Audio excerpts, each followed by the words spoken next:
following video is not made for kids. Viewer discretion is advised. Hello to my subscribers, this is the TF Fangy coming to you with what will hopefully be a quick and successful review. And tonight we're going to be taking a look at what many collectors might argue is currently the least exciting and least interesting and least sought after figure of the Transformers Legacy United line. And it is the Transformers Legacy United Wave 2 Core Class Maximal Cheetor. So one of the reasons why this figure might be the least sought after figure of Legacy United is because this version of Cheetor is the version from Transformers Beast Machines. The sequel series to Transformers Beast Wars, Beast Machines is arguably the least liked and least beloved Transformers cartoon series and sub-series of the Transformers franchise ever made. The only series I can personally think of that's worse than Beast Machines is Transformers Kiss Players, but that series is so terrible we don't even talk about that amongst the fandom. But yeah, Beast Machines was one of those, how could I say, black marks on the Transformers franchise. The designs of the characters were awkward looking. The story had the potential to be great, but the way they butchered the characters in Beast Machines that appeared in Beast Wars, yeah, it's not fans who most of the Transformers fans is what I was trying to say is they, as much as they love Transformers Beast Wars, they hate Transformers Beast Machines. So I think Hasbro wanted to try and tread lightly when releasing action figures of the Maximals that were featured in Beast Machines by having Cheetor not only be the first Maximal from Beast Machines to be given a modern figure, but they released him in the core class size just to see if people will be interested in it. At my local Target stores, I've seen Cheetor shelf warming for quite a while now, more so than the other core class figures, including the others from Legacy United. So for those who are looking for Cheetor and you haven't found him yet, he is shelf warming in some parts of the United States. But time will tell if he eventually disappears from shelves and he stops being a shelf warmer. So for his box art, it shows him in his cheetah mode. There he is packaged in robot mode. This side of the box, you've got another close-up of that cheetah mode. Oh, the logo for Legacy United, 40th anniversary of the Transformers franchise. Nice. Cheetor in both his robot mode and beast mode. He transforms back and forth in 12 steps. He does come with two swords, and they can combine into a double-bladed sword, which is pretty neat looking. And considering it's the Beast Machines version of Cheetor. So without further delay, let's get him out of his box and take a close look at him in robot mode. Alright, and so here is Legacy United Beast Machines Core Class Cheetor out of his box and transformed into his robot mode. I extended the legs as far down as they could, but you could extend the double knees out a little farther, but unfortunately there's no joints in his ankles, so this is the furthest the legs can extend with him still standing upright. And yeah, for what it is, being a core class figure of Cheetor, the figure does a decent sized job. His spots are red, just like they were in the Beast Machines cartoon, instead of black like an actual cheetah. And that was the style for Beast Machines, is that they were techno-organic creatures when they transformed into beast mode. They were half machine, half organic. Similar to the Transmetals, only it was, the designs weren't meant to be, how could I describe it? They weren't designed to be animals that look like machines. They were a total mashup of what would happen if a robot and an animal got mixed together and came out as one thing. And I don't have better vocabulary to describe it than that. But yeah, there's a close-up of his face that is accurate to the face sculpt that Cheetor had in the Beast Machines cartoon. And again, it's okay for what it's trying to be. One minor nitpick that I do have is, just like a handful of other core class figures that have been released, his head is hollowed out in the back, so you can make the joke that he has no brain, no mind. For the articulation, Cheetor's head, while it is technically on a ball joint, the ball joint's so tiny he can't really look up and down, so it's technically a swivel joint by all accounts, so his head can spin 360 degrees left and right. Ball joints in the shoulders, but due to how the shoulder spikes are shaped. The arms can only go outward that far. They can spin 360 degrees clockwise and counterclockwise. No bicep swivel, just a ball joint in the elbow, and no wrist swivels at all. No thigh swivel due to how he transforms. Ball joints in the hips, so the legs can go out this far, but even if you move the arms out of the way, you also have to move this claw out of the way and mistransform him just to get the leg enough clearance. Swivel joints in the hips, and of course double hinge knees and no ankle joints. So um, standard joints for a core class sized figure. And then if you want to, for the swords, one of the swords has two 3mm ports on it. The other one has a 3mm port. The other, I meant to say post for the other sword. But what you're supposed to do is combine them for it.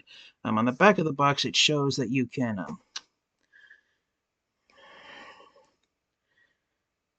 what you're supposed to do is combine the swords like this with the blades facing opposite directions.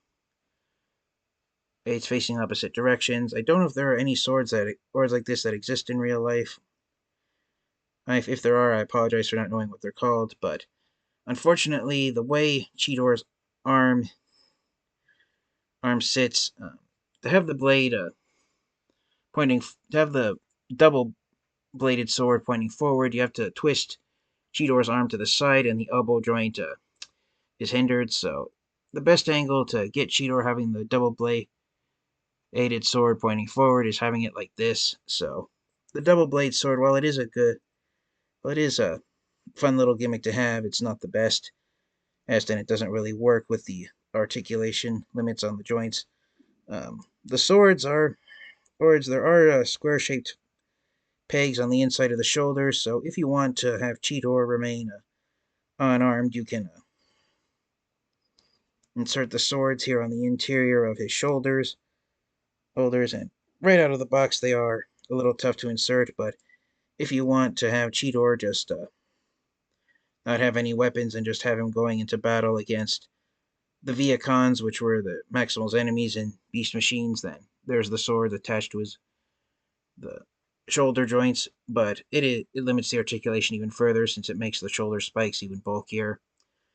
And I'm not going to turn the video off because to transform Cheetor from robot mode to beast mode is pretty simple enough. You spin the robot head 360 degrees, then from the back you flip the cheetah head down, and then officially what you're supposed to do is there's some tabs here on Cheetor's robot mode chest, and you insert these square pegs on the arms into them, which they are a pain to do, so I'm not even going to try unless they make a liar out of me on camera, and yes, they do peg in right away. And then you come out here, extend the waist out, flip out the tail, and then there's two slots it's on the back of Cheetor that the robot mode thighs go into. Get the legs out of the way by pulling them up on the double jointed knees, collapsing them.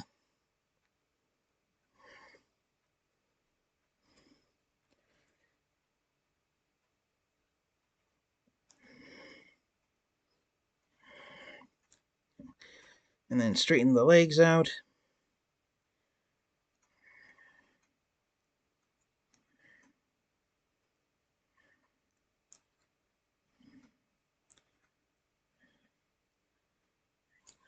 And once you have the legs lined up, this right here is officially what Cheetor looks like in his robot mode. His face is crouched down to the ground. His legs are pretty scrunched up together, and when you have everything locked in place, pretty much the only joints Cheetor has are the ball joints on what were the robot mode elbows. They're now the knees of the front legs, and the bottom hinges of the robot mode legs, which are the only hinges on the knee joints.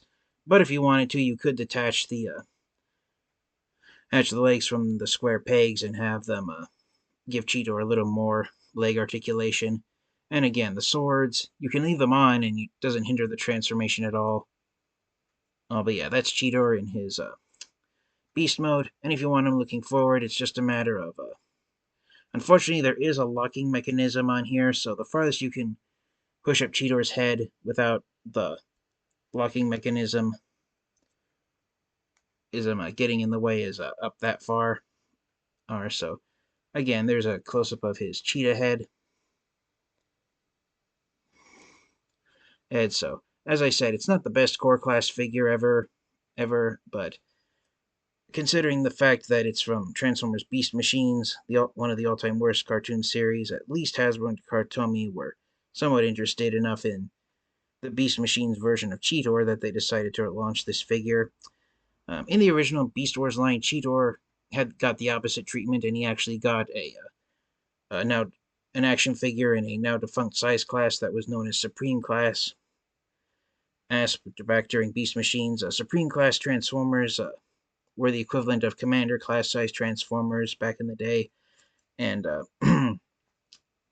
essentially the idea of having a Commander class sized action figure Cheetor was that it was a quote unquote life sized version of Cheetor, at least for the type of beast mode that he transformed into the cheetah being life sized. But as far as life size go, it's the Supreme Class Transformers Beast Machines Cheetor action figure. It's more the size of a house cat than an actual cheetah, and so if Hasbro and Takatomi had wanted to release an action figure of a Beast Machines character that was life sized, they would have been better off releasing a Voyager class sized version of Rat Trap, maybe a Voyager class sized version of Nightbeat from Beast Machines. The Transformers characters that transformed into all animals that are small enough that humans could pick them up with their hands were the ones that would be the only life-sized ones that could be turned into action figures. But yeah, that's basically it. So for the proverbial question, do I recommend getting